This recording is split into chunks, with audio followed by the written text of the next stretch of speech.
Now going to question number 15, we always read the prompt first, and here the prompt is asking us, which choice completes the text?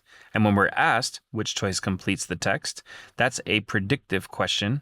But if you simply summarize the text, one answer will usually match that summary. In other words, this is more of really a main idea question.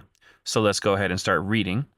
In a study of the cognitive abilities of these white-faced monkeys, researchers neglected to control for the physical difficulty of the tasks that they used to evaluate the monkeys.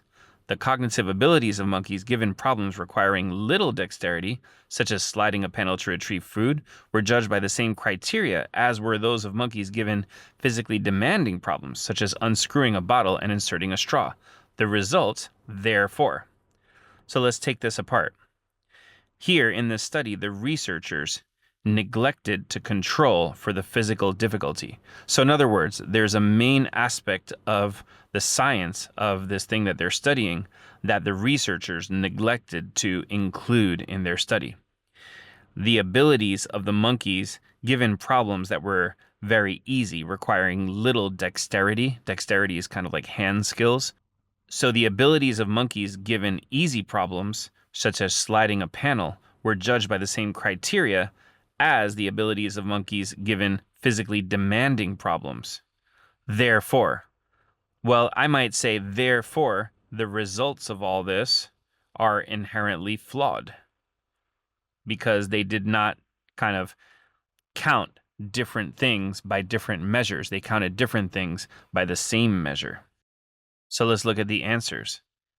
A says, the results could suggest that there are differences in ability among the monkeys, even though such differences may not exist. I like that a lot because that's basically saying the results are flawed.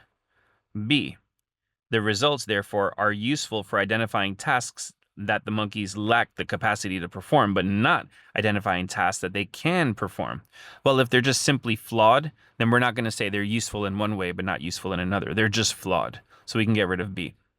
C, the results should not be taken as indicative of the cognitive abilities of any monkey species other than this one. So C basically says the results only work for this type of monkey, which is not true if the results are flawed. And D, the results of the study reveal more about the monkey's cognitive abilities when solving artificial problems than when solving problems encountered in the wild. Well, if they're flawed, they don't reveal anything.